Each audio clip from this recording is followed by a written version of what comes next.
Election results వచ్చిన గత నెల రోజులుగా పుంగనూరు నియోజకవర్గంలో రాజంపేట పార్లమెంటు పరిధిలో అదేవిధంగా ఈరోజు మీడియాలో చూస్తున్నాము రాష్ట్ర వ్యాప్తంగా కూడా ఈరోజు వైఎస్ఆర్ కాంగ్రెస్ పార్టీ నాయకులు చిన్న చిన్న లీడర్లు వీళ్ళందరిపైన ఆస్తులపైన భౌతిక దాడులు అదేవిధంగా రకరకాల ఈరోజు దాడులు గురవడం చూస్తూ ఉన్నాము. ఇది చాలా దారుణమైన పరిస్థితి. మరీ ముఖ్యంగా పుంగనూరు నియోజకవర్గంలో ఎప్పుడూ లేని కొత్త సంస్కృతికి ఈరోజు తెరలేపుతా ఉన్నారు. జేసీబీలు ఎక్స్క్వేటర్లు తీసుకొచ్చి పేదోళ్ళు వాళ్ళు కష్టపడి వాళ్ళ జీవితాంతం సంపాదించి చిన్న చిన్న ఇల్లులు, చిన్న సింగిల్ బెడ్రూమ్ ఇల్లు, చిన్న ఇల్లులు కూడా అవన్నీ కూడా జేసీబీలతో కూల్చేయడము, వాళ్ళ ఆస్తులన్నీ కూడా ధ్వంసం చేయడము, ఎక్కడో ఫ్యాక్షన్ నియోజకవర్గాల్లో చేసినట్లు చెట్లు, మామిడి చెట్లు అన్నీ కూడా వందలాది మామిడి చెట్లు కాపుకొచ్చిన మామిడి చెట్లన్నీ కూడా నరికేయడము ఈరోజు పుంగనూరు నియోజకవర్గంలో కానీ కోడూరు నియోజకవర్గంలో కానీ ఇవన్నీ కూడా ఒక మంచి సంస్కృతి కాదని చెప్పి కూడా నేను తెలియజేస్తా ఉన్నాను.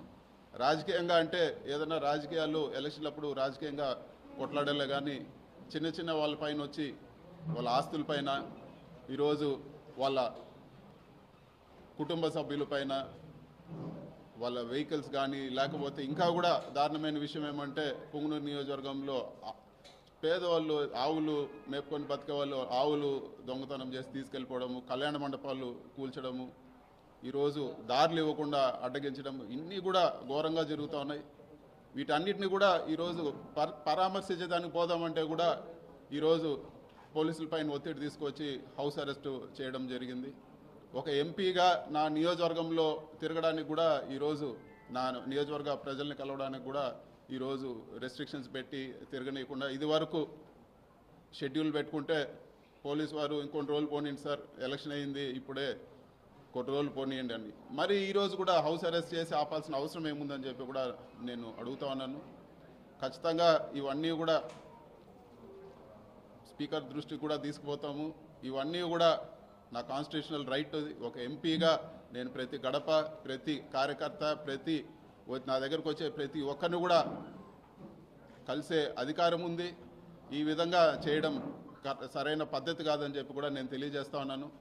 అంతేకాకుండా ఈరోజు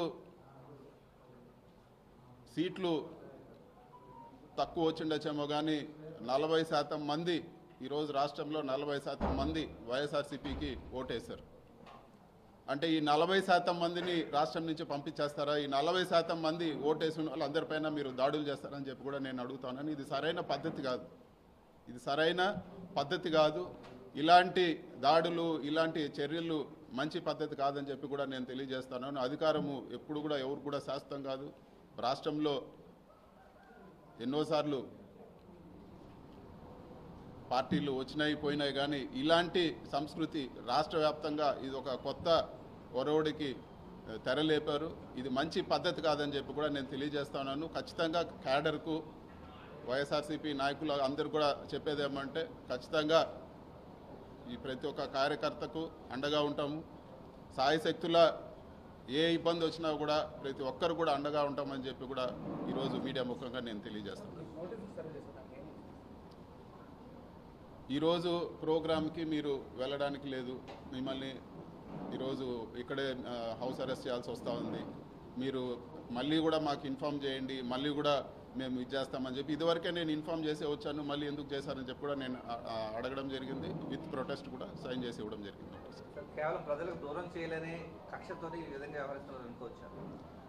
ఈరోజు చెట్లు నరికేశారు, ఈరోజు ఇల్లులు కూల్చేస్తారు. సో ఒక ప్రజాప్రతినిధిగా నేను అక్కడ పోయి ఆ ఇల్లులు కూల్చింది కానీ ఆ చెట్లు నరికించింది వాళ్ళు పరామర్శిస్తే రాష్ట్ర వ్యాప్తంగా ఈరోజు అందరు కూడా తెలిసే పరిస్థితి ఉంది. ఇవన్నీ కప్పిపుచ్చడానికే ఈరోజు మమ్మల్ని నియోజకవర్గంలో తిరగనీయకుండా చేస్తూ ఉన్నారు.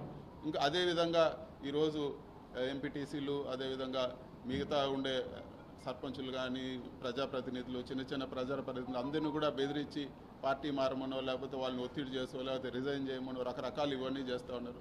ఇవన్నీ కూడా వాళ్ళకు ఒక ఓదార్పుగా కూడా వెళ్ళకూడదని చెప్పే ఒక కుట్రలో భాగంగానే ఈరోజు అధికారులపైన ఒత్తిడి తీసుకొచ్చి ఈరోజు గృహ నిర్బంధం చేయడం జరిగింది. సార్ పర్టికులర్గా పొంగనూరు నియోజకవర్గం సంబంధించి కౌన్సిలర్లకు సంబంధించి ఒత్తిడి తీసుకొచ్చి మరి పార్టీ మార్పిస్తూ ఉన్నారు, భౌతిక దాడులు చేస్తున్నారు. ఏ విధంగా చూడొచ్చు? ఇది ఒకటి, ఎప్పుడు కూడా ఒక 4 నాయకులు ఉన్నా 4 నాయకులు పోయినా పెద్ద తేడా పడదు. ప్రజల్లో ఈరోజు వేయాలనుకుంటే ఖచ్చితంగా ఆ పార్టీ గెలుస్తుంది.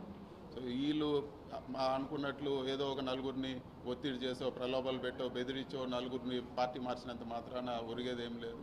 ఈ 4గురు కాకపోతే ఇంకొక 4గురిని డెవలప్ చేస్తాం. ఇది వరకు 23 ఎమ్మెల్యేలు తీసుకుపోయి మళ్ళీ వైఎస్ఆర్ కాంగ్రెస్ పార్టీ అధికారంలోకి రావడం జరిగింది. ఆ 23 నియోజకవర్గాలు కూడా గెలవడం జరిగింది. ఇవన్నీ పెద్ద విషయం కాదు. ముఖ్యంగా ఈరోజు చాలా దాడులు జరుగుతున్నాయి. ఇల్లులు కూల్చడం ఇవన్నీ కూడా ఎప్పుడు లేదు. పొంగునూరు చరిత్రలో ఇల్లులు కూల్చడం అనేది ఎప్పుడు లేదు. పొంగునూరుకి ఇన్వెస్ట్మెంట్ వచ్చింది. బస్సుల ఫ్యాక్టరీ ఈరోజు జర్మనీ వాళ్ళు పెట్టడానికి వచ్చారు. ఈరోజు వాళ్ళు సందిగ్ధంలో పడ్డారు.